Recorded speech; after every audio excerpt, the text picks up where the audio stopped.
Hey everybody, it's Jason Blaha here, and it's time for part 2 of the Monday Q&As. So let's get it done. First question. You often say individuals can recomposition, yet Dr. Mike Israetel's research seems to contradict that. He has said only individuals who are new to training, dieting, drugs, or have taken more drugs are the only ones who can recomp. What are your thoughts on this?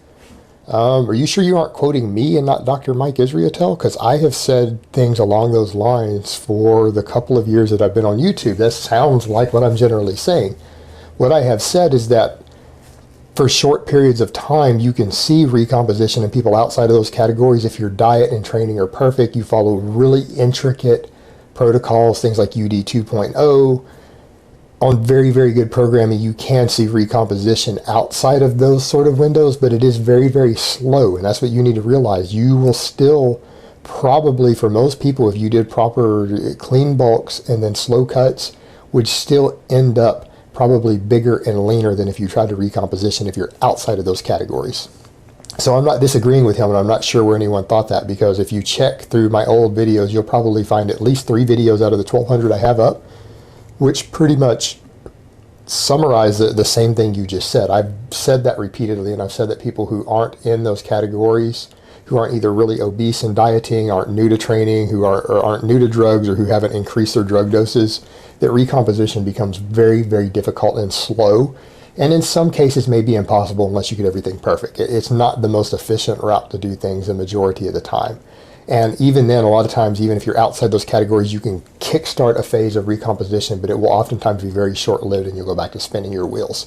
So it's very difficult to do outside of those. And I think I've always made that point very clear, so I don't see why people would think I'm disagreeing with Mike when I've made videos as old as 2 years ago that actually kind of say the same thing.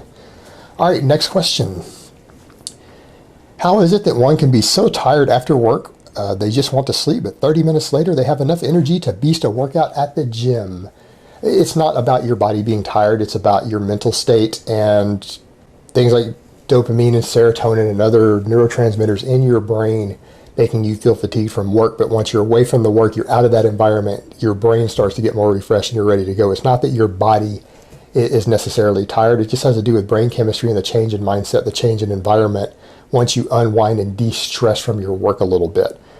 So that's basically all it comes down to. It just has to do with the hormones and neurotransmitters in your brain. It's that simple. All right, next question. Other muscles seem to take over and it's hard to make them sore. Solution.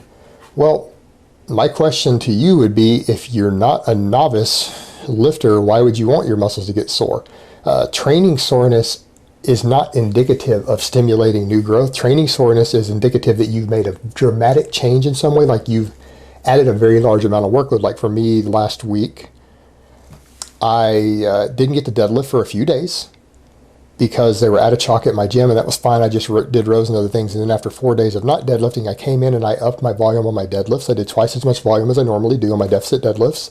And then I added 3 sets of high rep hamstring curls behind it. Well, as a result of that, I put new training stimulus and workload on my hamstrings that they weren't used to. And I got really bad DOMs for a day or 2 in my hamstrings as a result of it, because I dramatically increased my workload. The same thing if you don't train a muscle often enough, or if you add a new exercise, or you add a bunch of work that hits some sort of stretch reflex or myotatic reflex in a muscle, sometimes it will get sore. But that's not indicative of stimulating. So your goal shouldn't be to make a muscle sore. I mean, I could write you protocols that would guarantee that a muscle will get sore every time you train it, but that doesn't mean that you're going to stimulate it better than something else, or that that's even the best way to stimulate. There might be things that will give you better stimulation to build size and strength in a muscle that don't make it sore than the protocol they give you to make it sore. That shouldn't be your goal. Soreness should be mostly restricted to either when you've made some major change, something's wrong in your programming, or you're fairly new to training or new to an exercise. It's not something that you should be shooting for as a goal. All right, next question. More about how to make more reps on the chin-ups. I know you talked about a bit about this in Greasing the Groove, which is a method by Pavel Tausalin. I'd just like to hear something more about it. I'm doing chin-ups to failure thrice a week as part of my full body workout, and I'd like to know how to increase the number I do of them. Well, if you're trying to do greasing the groove, you need to stop doing chin-ups to failure completely. The greasing the groove method, you don't actually go over about half of your rep max. So if you can do 6 chin-ups, you don't do more than 3 at a time. And you just do them several times a day, spaced out throughout the day when you just walk under a chin-up bar. You don't come in and hit failure. And in fact, hitting failure on a big, heavy compound movement, in many cases, unless you're a noob, you're novice to lifting, like my novice program does have some chin-ups done that way for a lot of people, but that's only for novices. I wouldn't have anyone who's out of the early novice phase come in and hit failure on a big compound movement multiple times per week. You're going to struggle to recover from that and adapt, and if you're doing extra greasing the groove with it, it's not going to work very well. And keep in mind, that's a bulking program, assuming you're gaining weight the entire time. It's not something you're doing because you just want to get better at chin-ups at the same body weight. So if your goal is to get chin-ups to a much higher rep and get better at chin-ups, run the regular greasing the groove and cut out all the sets to failure. Just do the greasing the groove for your chin-ups and drop your other chin-up work and focus on just that program, and that will improve your reps dramatically at the chin-up. So don't do them to failure anymore if you're really focused on doing that with your chin-ups. It's not going to work that well together. All right, next question.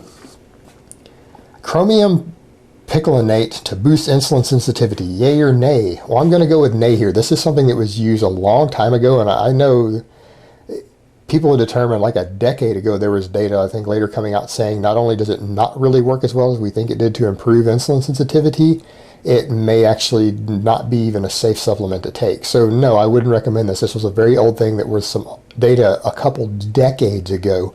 It suggested it might help with this, and that data doesn't seem to be consistent anymore. So no, I wouldn't recommend that you take it. It doesn't even seem to be that effective for it. It may not even be safe. Seems to be some risk associated with it.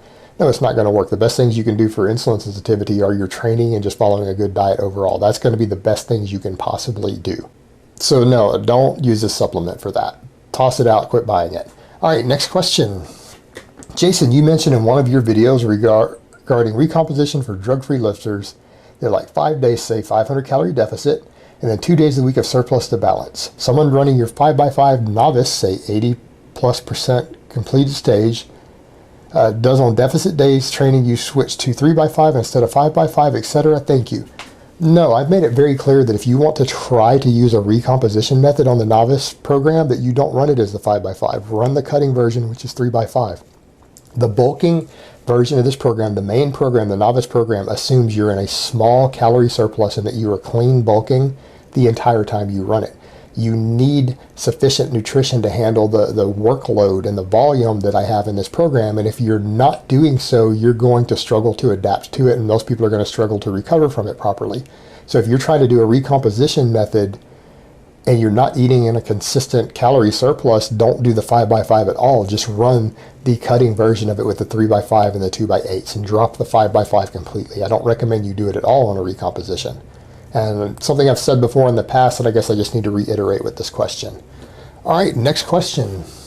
Knee wraps, when, why, which, your opinion? My opinion on knee wraps, they have no place outside of competition. If you do not compete in a sport that allows knee wraps in your division, you have no business using them. I don't recommend you buy or own a pair. If you compete in a sport that allows them, you need to pick whichever ones for this current time in the market give you the most on your lift. They allow you to cheat the most and get the most bounce and leverage out of the bottom. And in some cases, that can be up to 100 pounds on your squat. So I'm not sure which ones are the top ones right now, so I can't comment on that. And who cares, because a month from now it can change. You need to find out what the best ones are on the market, and that's what you need to use, because if you want to be competitive, you have to have the best equipment money can possibly buy for your division so that you can get every edge possible, or don't compete in a knee wraps division.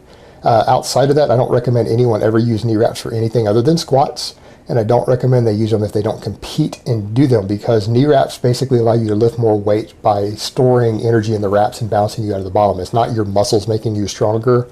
There's plenty of data showing that they not only do not help protect your knees at all, but they actually can damage your knees.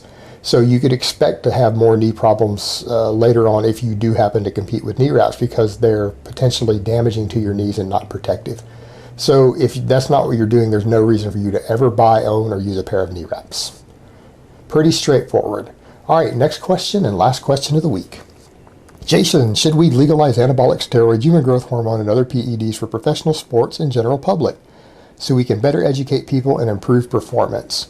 Yeah, of course, you guys know that I believe in freedom of your body, and I don't believe in outlawing any of these things at all. I don't see any reason for them to be outlawed. The only reason that's ever been given that's valid to outlaw these things is purely to protect the children, because they don't want all the children to know and the teenagers to know that the overwhelming majority of pro athletes are on all these drugs anyways, and they just beat testing. So we make a big deal about it, keep them outlawed to protect the children. Even Congress has said that.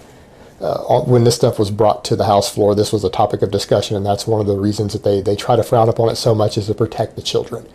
Now, the reality is, which is silly, is that actually alcohol is a much bigger risk to the children than steroids will ever be. I do personally drink. I enjoy consuming alcohol, and I'm glad that it's legal. And you know what? The fact that alcohol is illegal for children and legal for adults is really all the protection we need to give. We're not going to outlaw alcohol again just to protect the children. We simply make it illegal, and we punish the children who get a hold of it, and we punish the adults who give it to them, and we know that it's still going to happen to some extent, but it is what it is. Steroids will never be as popular as alcohol among the children, so why we're going through these trouble to outlaw something that is necessary and a requirement in pro sports, which is a multi-billion-dollar industry, and why we continue to demonize it to protect children when we've already got the alcohol situation there, is just absurd to me. I don't know why we continue to do that. I don't understand the logic. And yeah, I fully support them being completely legal for anyone 21 and over the counter with pharmaceutical stuff. We could tax it. The pharmaceutical companies could make money on it. We could restrict somewhat the access to it by just carrying the same sort of laws we have with alcohol, so that people aren't giving it to minors. And if they do, we can throw them in prison for it.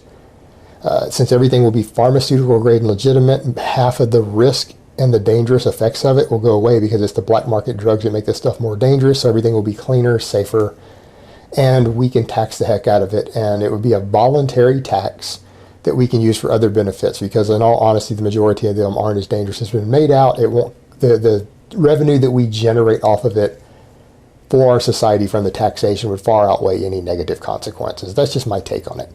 All right, guys, but that's really all I have to say on that today. I hope it's been informative, and I will talk to you guys next time.